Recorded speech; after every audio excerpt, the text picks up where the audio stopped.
Nggak ngerti dia itu. Emangnya si Ponto itu lebih pintar? Bukan, ini orang sakit jiwa kalau menurut saya. Makanya si Nur bilang apa? Bing, lettingmu itu sakit hati mungkin. Frustasi. Dia kira dia mantan Kabais bisa jadi juara besar. Udahlah, saya menyesal membawa dia ke tempat Papa Ujang. Saya beritahu aja, merusak. Ini yang begini-begini ini. Makanya Ponto berani nggak? Saya nanti akan buka apa itu intelijen strategis. Dia nggak tahu itu.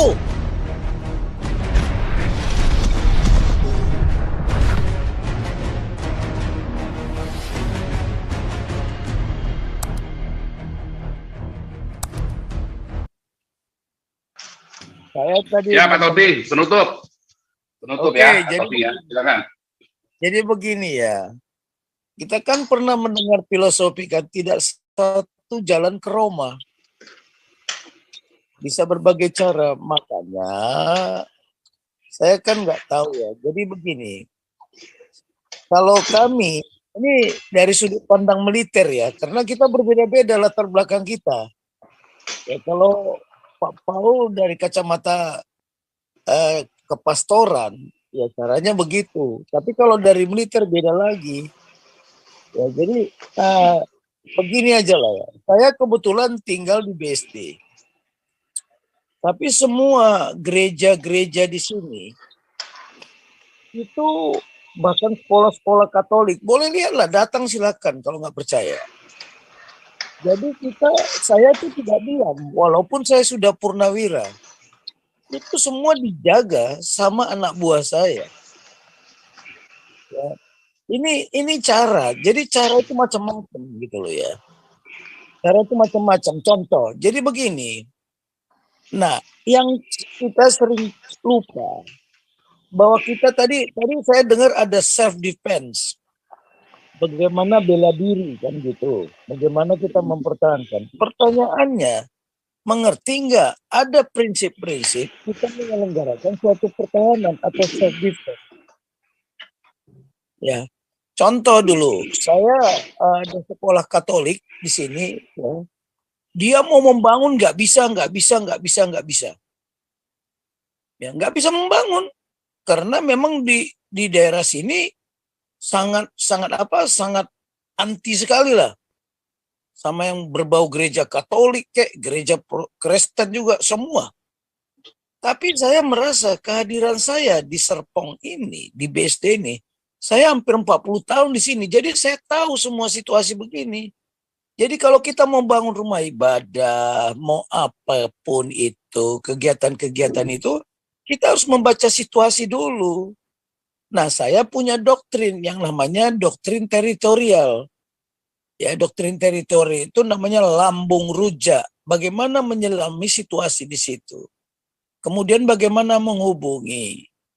Ya, lambung rujak. Kemudian bagaimana kita mempengaruhi. Terakhir bagaimana kita mengajak gitu loh. Jadi kalau kita contoh, ya kalau kita mau membangun gereja atau membangun rumah ibadah di wilayah yang mayoritas adalah di situ sudah ada ancaman. Kadang-kadang kita ngomong gampang, ancaman, gangguan, hambatan, tantangan. Gampang, tapi sudah dianalisa belum? Apa ancamannya? Apa gangguannya? Apa tantangannya? Apa hambatannya? Sekarang saya tanya ini, ya. Kita ingin membela, ya, ingin kita mengalahkan si Wawan ini. Ini udah perang sebenarnya. Ya, sekarang saya tanya, tantangannya apa di sana? Hambatannya apa? Jadi kalau di militer, ya, kalau kita sudah berperang sebenarnya. Ada aksi, ada reaksi. Ini udah diolah yudakan belum? Kalau bahasa militer di wargaming kan. Nah, seperti inilah ya. Saya bisa membaca ini. Ini berarti kegiatan ini tidak di wargaming kan. Ya, kita aksi. Nah, dia Wawan aksi. Kita bikin reaksi. Setelah itu kita reaksi. Nah, dia pun juga bikin reaksi. Nah, ini udah diolah yudakan belum? Contoh, mau kita udayakan lewat pasal per pasal. Kalau mereka begini skenarionya dia, ya kita anggaplah pihak lawan. Ya, kita seperti ini. Tapi kita olah-yudakan di sini. Seolah-olah ada pihak lawan.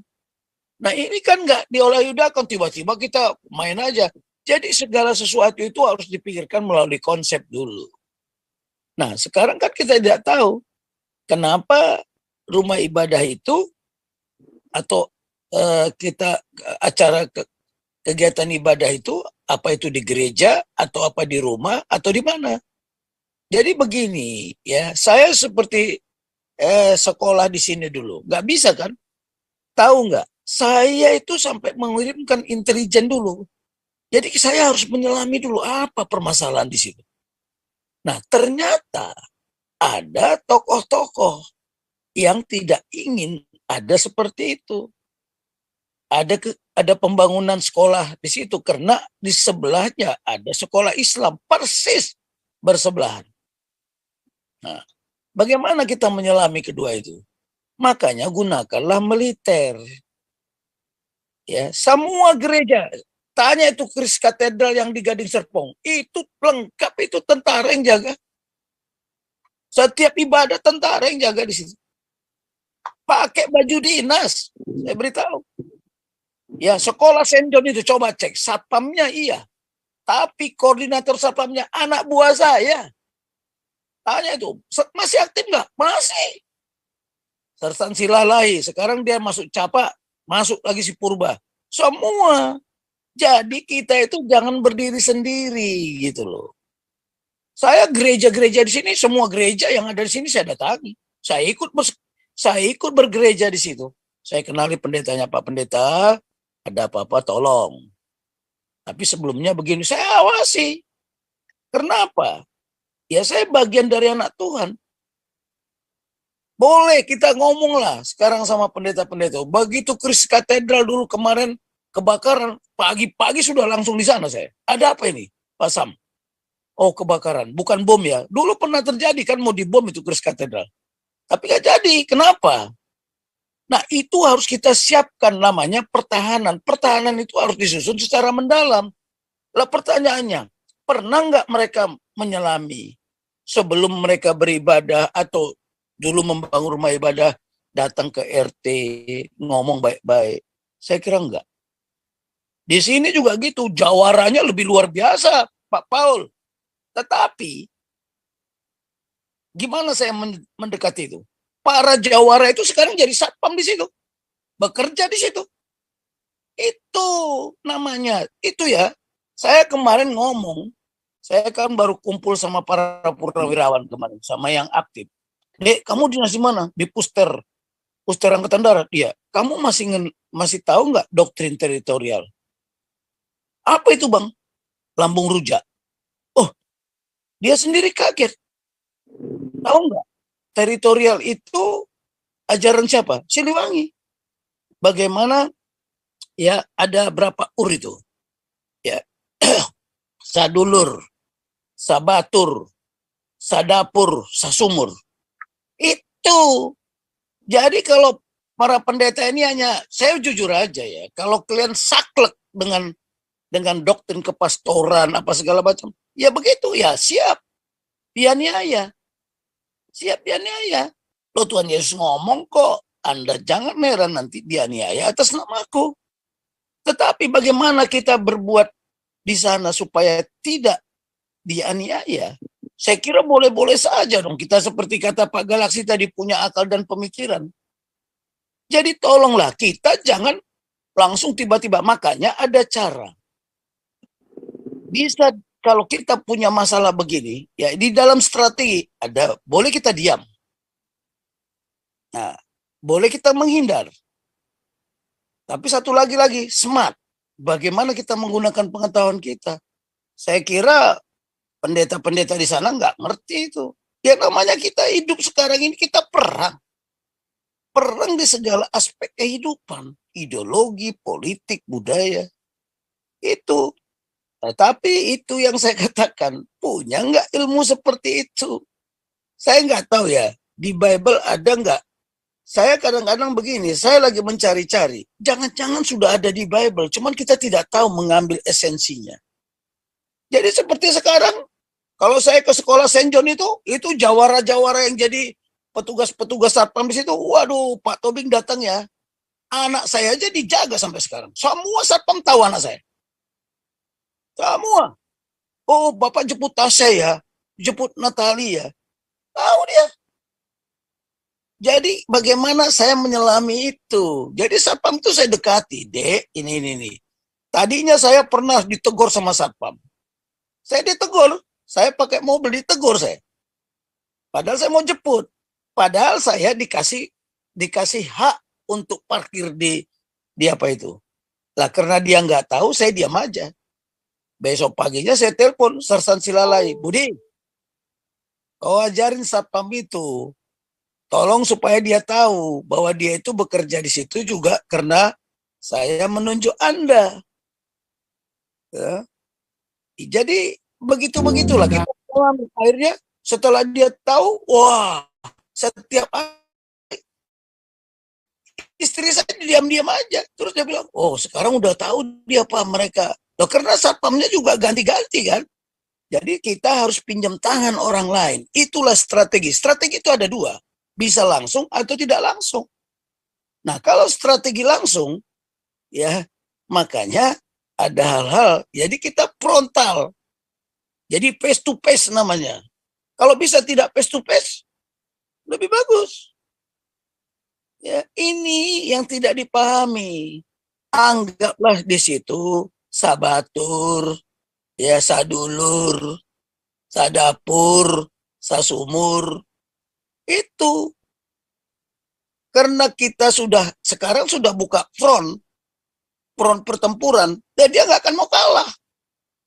Nah, bagaimana strateginya? Gitu. Dan satu lagi ya, kalau kita berada di daerah yang katakanlah bukan homogen bagi mereka. Nah, berarti kita harus melihat apa kekuatan kita, apa kelemahan kita, apa kendala, apa hambatan. Nah, sekarang ini sudah mentok saya lihat. Tadi Pak Santi Amir bilang, oh kita lapor ke atas. Ya itu tadi. Kalau sudah mentok hambatan, kita udah nggak bisa berbuat apa-apa. Namanya hambatan. Kita harus minta bantuan. Tapi kalau kendala, masih ada upaya. Makanya dulu sama pemimpin Saint John, saya tidak ada niat apa-apa ya Bu ya, saya bilang. Saya cuman kok di sini ribut. Ya, karena saya kan, kalau saya jadi komandan di sini, kami ada doktrin 5 kilometer dari satuan kami harus membina pembinaan teritorial. Tetapi setelah reformasi, TNI udah nggak mau. Bukan nggak mau, diikat sama undang-undang. Jadi kalau di wilayah itu ada Dandim, sebenarnya Dandim bertanggung jawab. Tapi sekarang karena ada reformasi, teritorial sudah tidak diserahkan lagi kepada TNI. Dulu pembinaan teritorial, kalau sekarang tidak. Sudah berubah namanya, pembinaan wilayah. Diserahkan sama Pemda. Kita udah dihajar sama undang-undang. Jadi jangan salah, reformasi itu justru menghancurkan TNI. Ada konsep bagaimana menghancurkan institusi TNI. Nah dia masuk dari dalam, dulu saya pernah ngomong sama Panglima saya, kan saya melayani 7 Panglima. Pak, ini nanti ke depan bahaya. Apa yang kita buat sekarang ini, kebijakan ini, bisa dirasakan nanti 20 tahun ke depan. Nah sekarang terjadi kan. Nah setelah mereka sudah pada pensiun, sudah pada sakit-sakitan, saya dipanggil. Benar juga ya Bing, yang kau ngomong dulu. Lah iya Pak. Kan beda-beda, semua orang punya talenta berbeda-beda. Saya mungkin punya pertimbangan jauh ke depan. Percaya nggak? Baru saya ngomong BTS kemarin, John Plate ditangkap. Setelah berapa ngomong? 2 minggu kan? Nah, yang begini-begini nggak dipelajari. Kenapa tiba-tiba saya ngomong BTS? Loh, saya beritahu aja. Nah, yang begini-begini kita harus paham. Karena kita nggak tahu bahwa kita hidup ini memang survive. Harus bagaimana bertahan hidup. Tapi ada prinsip-prinsip yang dilakukan. Contoh, ya kalau di militer itu bagaimana kita menyusun pertahanan secara mendalam. Kok tiba-tiba dia bisa masuk? Berarti udah jebol pertahanan itu, tidak disusun secara mendalam. Bagaimana penyusunan secara mendalam? Yang kedua, ya, bagaimana kita saling bantu. Itu ajas, tidak boleh kita langgar. Kalau kita tidak mengerti itu, sama aja mengundang resiko.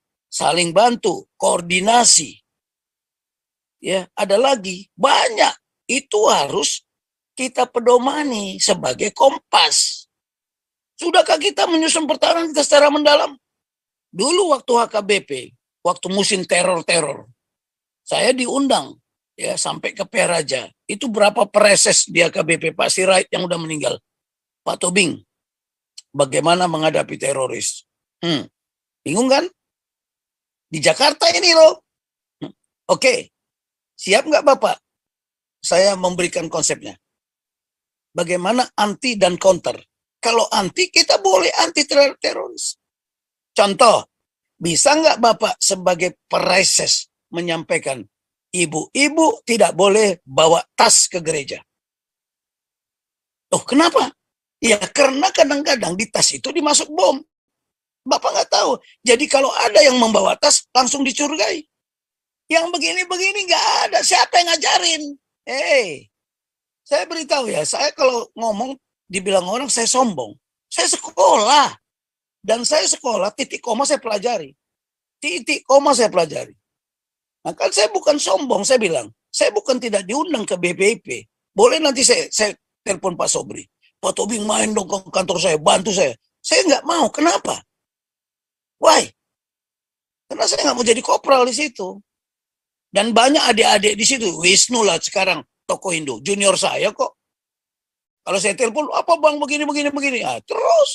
Karena mereka udah kenal saya sejak taruna. Cuman itu tadi, ketika kita bicara kebenaran, kita dihadapkan itu. Saya sekarang, Santi Amer tahu kok rumah saya di mana. Di BSD. Persis di samping pos penjagaan. Itu pos penjagaan itu sudah saya beritahu. Ya, satu-satunya tentara yang ada di klaster ini adalah saya. Tapi saya memilih rumah. Kenapa? Dekat pos satpam. Karena semua pos satpam itu, setiap tamu saya yang tidak kalian kenal, kamu harus lapor dulu saya. Jadi satpam itu datang, Pak ada tamu, siapa? Tadi Bapak ada janji nggak? Enggak. Tapi kalau tamu-tamu yang mau datang, itu saya beritahu. Nanti ada tamu saya, ini namanya, ini apa. Nggak perlu kalian taruh KTP, asalkan itu orangnya. Saya beritahu, semua saya jaga di sini. Tidak ada yang tidak saya jaga. Gereja-gereja itu kadang-kadang saya datang ke situ. Ini dia kenal. Ini siapa ya? Udah Pak, saya ini. Udah, saya diam. Saya hubungin pendetanya. Jadi saya juga menyelami. Jadi kita menyelami situasi di RT itu seperti apa, di RW itu seperti apa. Jangan kita bertindak eksklusif. Nah yang begini-begini nih, saya orang Korea di sini, boleh tanya itu orang Korea. Saya pembina mereka juga di Serpong ini. Ya, beberapa Korea ya. Dulu Korea itu yang buka pabrik sepatu apa segala macam itu. Waktu saya jadi komandan rudal di Cikupa, mereka main bola di asrama saya. Nah, sekarang pertanyaannya, sudahkah kita punya doktrin seperti itu? Karena ingat, ada aksi, ada reaksi. Begitu kita reaksi, mereka pun bereaksi lagi. Dan dia tidak akan mau kalah. Itu yang saya katakan. Jadi bagaimana mereka mengalah? Itu tadi, bagaimana kita bisa mempengaruhi, bagaimana kita mengajak. Jakarta dulu, ya, ketika terjadi reformasi, saya beritahu aja, ya, itu panglimanya Pak Bibit Waluyo. Saya udah lama, begitu dia jadi panglima, rusuh kan, Gus Dur mundur, Gus Dur mundur. Nah, waktu itu sudah terjadi reformasi, polisi di depan, TNI penebalan. Terus saya bilang apa sama Pak Bibit? Pak Bibit, kita perang spanduk aja, nggak usah pakai senjata, sarungkan semua senjata itu di gudang sana, saya bilang. Kalau Bapak jadi panglima mau nggak masuk di kursi panas. Jadi gimana, Bing? Ya perang spanduk. Makanya dulu lihat, kalau orang di Jakarta itu dulu ada damai itu indah, damai itu bahagia, damai itu sejahtera. Sekarang ada nggak? Nggak ada, karena yang konseptornya itu saya. Karena nggak ada, lihat rasa rusuh nggak ada. Makanya Munir waktu itu, waduh, Kodam Jaya berperang dengan cara lain. Iya. Ngapain pakai senjata? Pakai otak gitu loh. Nah sekarang kita bertindak, kita ini udah perang sebenarnya. Apakah mereka mau kalah? Ya nggak mau. Dia akan berupaya sekuat mungkin. Oh saya punya kekuatan kok, kamu lemah. Makanya hati-hati saya bilang, kemarin saya bilang kita atas nama yayasan atau atas nama LSM. Cobalah, saya udah berkali-kali ngomong, datang ke rumah gini, tapi nggak mau dengar, ya udah. Saya hanya mau lihat aja, skenario ini kan, perang ini sampai mana. Makanya analisa kekuatan, analisa kelemahan kita, analisa kendala. Kalau kendala ada upaya. Kalau hambatan, terpaksa kita minta bantuan. Sekarang pertanyaannya, mau minta bantuan ke siapa? Belum lagi pengaruh lingkungan. Lingkungan itulah kepemimpinan, itulah leadership. Kita mengambil keputusan. Proses pengambilan keputusan itu kan ada cara berpikirnya dong. Ya udahlah. Masa saya yang ngurus TNI operasi di mana-mana. Sekarang saya tanya masalah Papua. Wah, TNI banyak yang mati, disalahkan harus keputusan DPR. Itulah kelirunya. Karena kita bukan berperang. Kodam di sana bertanggung jawab masalah keamanan dalam negeri. Itu sudah tugas pokoknya dan itu sudah diatur. Oh ini sibuk lah. Malah justru saya lihat jenderal-jenderal yang di DPR malah ngomong, wah ini. Karena dia ada di DPR. Sudah benar tindakan Panglima itu. Cuman salah. Kenapa diinformasikan? Harusnya tentara masuk ke Papua itu nggak boleh diberitahu. Nggak boleh diberitahu. Ya itu mengundang juga. Amerika juga lihat, oh ada apa. Australia juga lihat, ada apa. Ini yang begini-begini. Makanya kemarin saya ngomong sama junior-junior ini, kalian ini ngerti strategi nggak? Kalau strategi itu udah disampaikan, diinformasikan, itu sama saja menjadi informasi, bukan strategi lagi. Sama dengan cara bertindak kita ini. Saya beritahu, polisi itu, oh ya, kita lapor ke Polda begini, aduh, dia iya saja, tapi hati-hati loh. Saya udah katakan kemarin, jangan-jangan nanti kita digiring ke daerah pembantaian. Karena ada strategi ya, saya beritahu, biarkan musuh itu jangan langsung dihambat, biarkan dia bermanuver. Itu di Sun Tzu diajarkan. Tetapi nanti kita lihat. Kita giring dia ke daerah pembantaian. Nanti kapan kita buka lah. Makanya kita harus belajar strategi. Hidup ini ya strategi. Strategi itu apa? Siasat. Dan strategi itu adalah ilmu para jenderal. Taktik, ilmu para komandan di bawah. Ya, makanya saya kemarin sama Ponto, apa? Dia katanya kabais, intelijen strategis. Bullshit, nggak ngerti strategis. Kita sibuk galarua bagaimana menggelorakan, mengenderangkan Pancasila, malah dia bilang, oh. Makanya saya ini teleponin teman-teman saya itu, kalian jangan saya sendiri yang mengendalikan si Ponto. Kalian juga harus rating saya. Makanya saya gunakan juga. Saya perang sama dia, saya gunakan tangan lain, kan gitu. Senior aja sampai maki-maki. Suruh datang dia ke Kemenan sana, Bing. Begitu coba.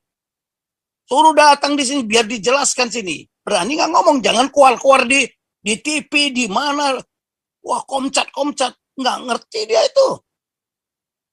Emangnya si Ponto itu lebih pintar? Bukan, ini orang sakit jiwa kalau menurut saya. Makanya senior bilang apa? Bing, ratingmu itu sakit hati mungkin. Frustasi. Dia kira dia mantan kabais bisa jadi juara besar. Udahlah, saya menyesal membawa dia ke tempat Papa Ujang. Saya beritahu aja, merusak. Ini yang begini-begini ini. Makanya Ponto berani nggak? Saya nanti akan buka apa itu intelijen strategis. Dia nggak tahu itu. Ya, coba tanya Pak Yus, kelakuan dia di Belanda seperti apa? Saya kadang-kadang, aduh ini orang buka. Saya nggak mau buka aib. Adik saya kemarin tegur saya, Bang. Abang jangan buka aib orang. Saya nggak mau buka aib, Dek, saya bilang. Karena dia sudah melakukan satu kesalahan yang fatal. Nah, jadi begini. Jadi kita, tolonglah. Jangan, istilahnya, gerubuk-gerubuk gitu. Enggak. Bikin konsep. Diolah, udahkan. Kita akan mengadakan aksi seperti ini. Apa kira-kira reaksi dia? Makanya diantara kita, seolah-olah Yang Itu namanya nanti orang dibicarakan Jawa, internal aja Pak lawan Topik. diri kita. Oke lah ya, itu aja lah Ya, saya bisa komen. oke. Banyak cara lah. Cara Pak Oke, Paul lain, siap. cara Pak Lanjut. Bakti lain, cara saya lain. Betul. Ini opini, Tapi kita mana yang- membangun opini, saudara ya. Jadi tadi ada Pak Tom, Pak Gajah Mada, Pak Andi, ya saya biarkan. Ya bukan berarti kita setuju, bukan ya saudara ya. Tetapi kita membangun opini dan supaya Anda ngerti bahwa kita harus melawan. Intinya kita nggak mau diam aja. Dengan cara yang kita pilih yang paling terbaik, saudara. Kalau saya sebagai hamba Tuhan, saya sudah kasih tahu caranya, yaitu dengan damar kasih, bela rua, ya kan, dengan damaris dan seterusnya. Lanjut Pak SK. Oke, Bapak.